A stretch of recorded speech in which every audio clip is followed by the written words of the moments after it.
সমাজকে ঠিক করতে হলে মিথ্যাচার, মিথ্যা অপবাদ, মিথ্যা মামলা এগুলোকে আমাদের সম্পূর্ণভাবে পরিহার করতে হবে। এছাড়া সমাজকে ঠিক করার কোনো উপায় নেই। মিডিয়ার মাধ্যমে দুনিয়াতে যত মিথ্যা খবর রচিত হয়, আপনারা একটা বার ইরাক যুদ্ধের কাহিনীর ইতিহাসটা পড়ে দেখবেন। 5 লক্ষ না কত মানুষ তারা মেরেছে, এর মধ্যে মাত্র 1 লক্ষ মানুষ মনে হয় সামরিক, বাকি সবাই বেসামরিক।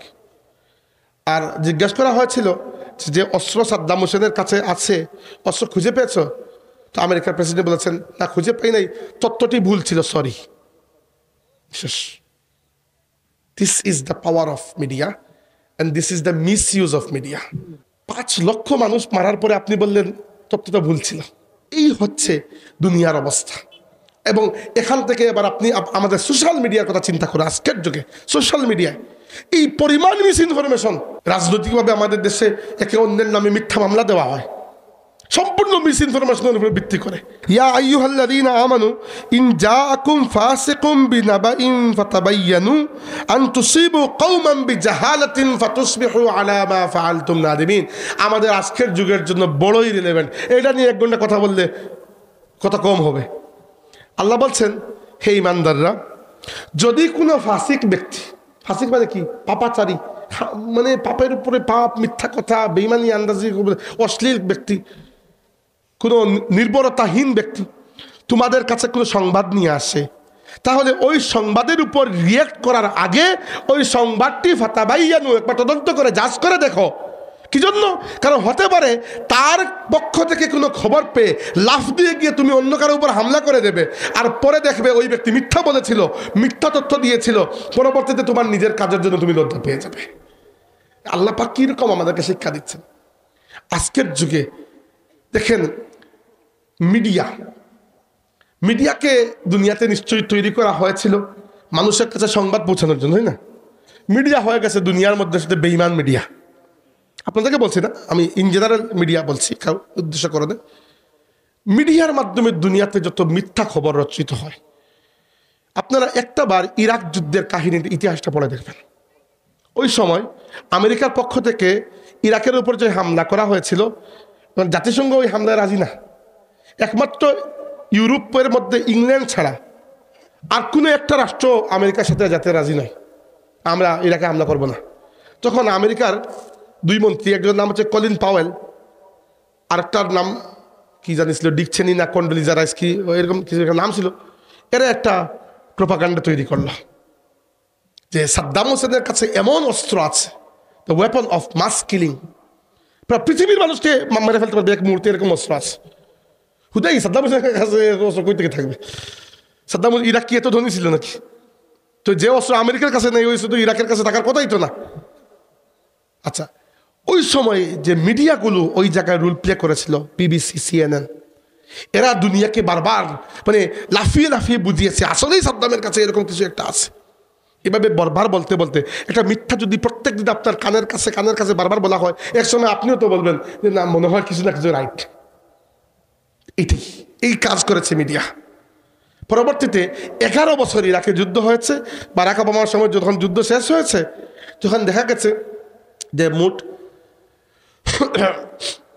5 লক্ষ না কত মানুষ তারা মেরেছে, এর মধ্যে মাত্র 1 লক্ষ মানুষ মনে হয় সামরিক, বাকি সবাই বেসামরিক। আর জিজ্ঞাসা করা হয়েছিল যে অস্ত্র সাদ্দাম হোসেনের কাছে আছে, অস্ত্র খুঁজে পেয়েছ? তো আমেরিকার প্রেসিডেন্ট বলেছেন না, খুঁজে পাই নাই, তত্ত্বটি ভুল ছিল, সরি। শেষ। This is the power of media and this is the misuse of media. এইটাকে আল্লাহ শেখাতে চাচ্ছেন। আল্লাহ মিডিয়ার কথা বলেন না, আমি মিডিয়ার কথা উদাহরণ দিচ্ছি, উদাহরণ হিসাবে বলছি। 5 লক্ষ মানুষ মারার পরে আপনি বললেন তত্ত্বটা ভুল ছিল। মানে দুনিয়ার কোন আদালতে আপনাকে শাস্তি দিলে এরপরে শাস্তিটা পরিপূর্ণ হবে? আমাকে বলুন, সম্ভব? দুনিয়াতে শাস্তি হতে পারে, ইনসাফ হওয়া সম্ভব নয়।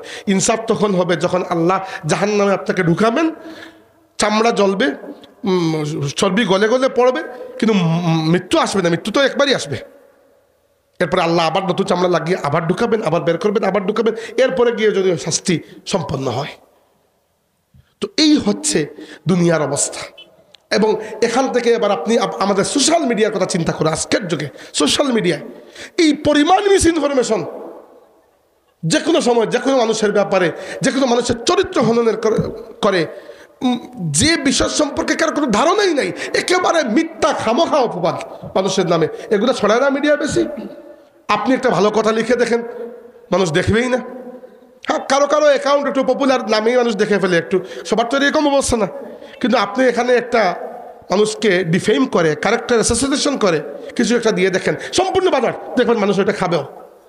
অথচ আল্লাহর রাসূল সাল্লাল্লাহু আলাইহি ওয়াসাল্লাম আমাদেরকে কত কঠিনভাবে নিষেধ করেছেন যে মান ক্বালা ফি মুমিনিন মা লাইসা ফিহি আসকানাহুল্লাহু রাদগাতাল খাবালি হাত্তা ইয়াখরুজা মিম্মা ক্বালা।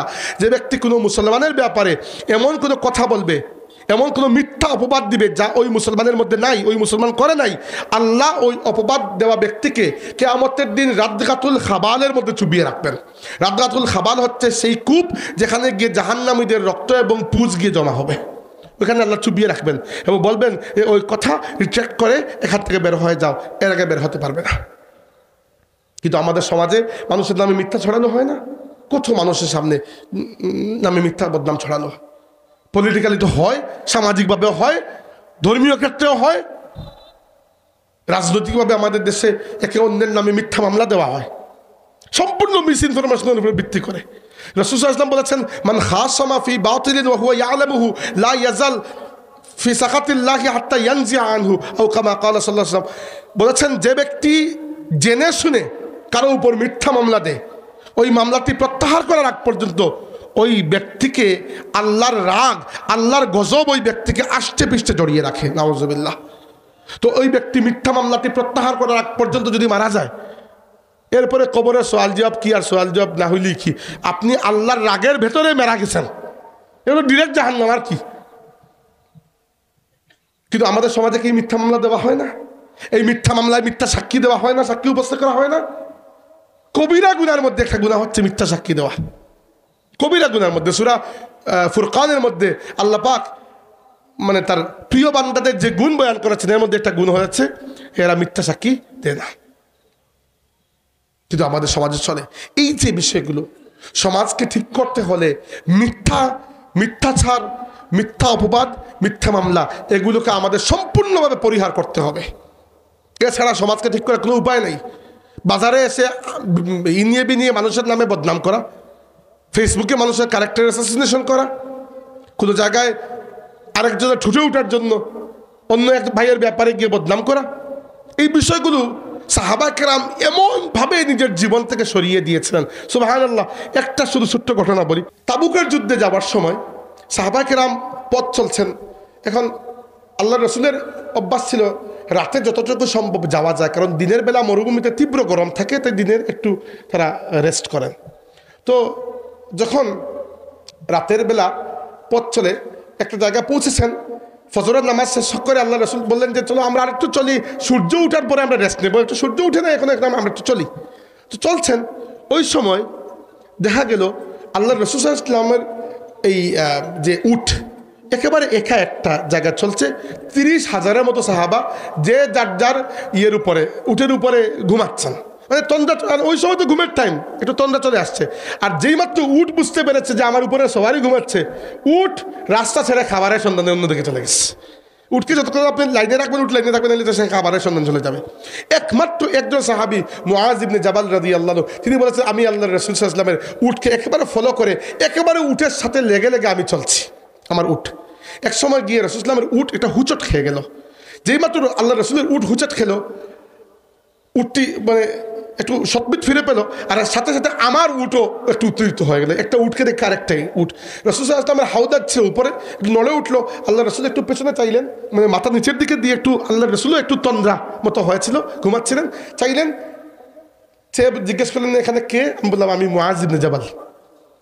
বললেন ইয়া মুআজ, তিনি বললেন লাব্বাইকা ওয়া সা'দাইকা ইয়া রাসূলুল্লাহ। বললেন উদনু, পাশে আসো। তিনি বললেন আমি পাশে আসলাম। বললেন না আরও পাশে আসো। যেতে যেতে এমন অবস্থা একেবারে আল্লাহ রসুলের নিকটে চলে গেলাম। যাওয়ার পরে রাসূলুল্লাহ বললেন আমি তো বড় অবাক হয়েছি যে মানুষজন একেবারে দেখি বেগুর হয়ে ঘুমাচ্ছে আর উটগুলো অন্যদিকে চলে গেছে, কেউ এরকম নাই, আমি তো কল্পনা করি নাই যে এরকম একটা অবস্থা। দেখেন ওই সময় আমি বলছি এই ঘটনা কি জন্য, আমার একটা এখানে একটা পিন পয়েন্ট আছে, সেটা হচ্ছে ওই সময় মুআজ ইবনে জাবাল রাদিয়াল্লাহু আনহু সুযোগ ছিল ইয়া রাসূলুল্লাহ, আমি ছাড়া আপনার কেউ খেয়াল রাখে না। বলতে পারতেন, তাই না? একা ছিলেন এবং এইরকম পরিস্থিতিও তো ছিল। যদি বোনাস পয়েন্ট নিতে চাইতেন বলতে পারতেন না তিনি, যে একবার দেখেন, একবার তো আমি আছি, বাকি তো কারো খবর নেই। কিন্তু মুআজ রাদিয়াল্লাহু আনহু ওই জায়গায় তার আসল সাহাবী হওয়ার পরিচয় দিয়েছেন। বলছেন, ইয়া রাসূলুল্লাহ, আসলে মানুষের দোষ নাই, মানুষ সারা রাত চলেছে, ক্লান্ত হয়ে একটু ঘুমিয়েছে, আর উটগুলো খাবারের লোভে এদিকে ওদিকে সরে পড়েছে।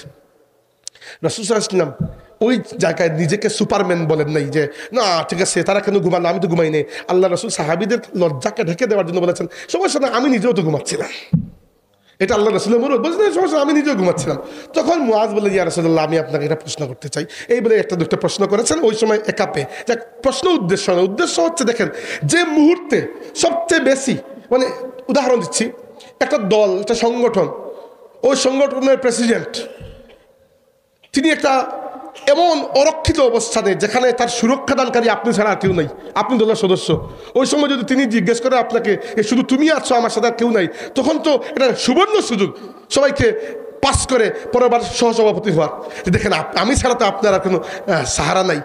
মুআজ ইবনে জাবাল রাদিয়াল্লাহু আনহু লিটারালি ওই পজিশনে ছিলেন। তিনি বলতে পারতেন, ইয়া রাসূলুল্লাহ, আমি আপনার কত খেয়াল রাখি, আর কেউ রাখে না। কিন্তু তিনি তার সততার পরিচয় দিয়েছেন, একটা বিন্দু মিথ্যা কথা বলেন নাই, যতটুকু সত্য বলেছেন অতটুকু।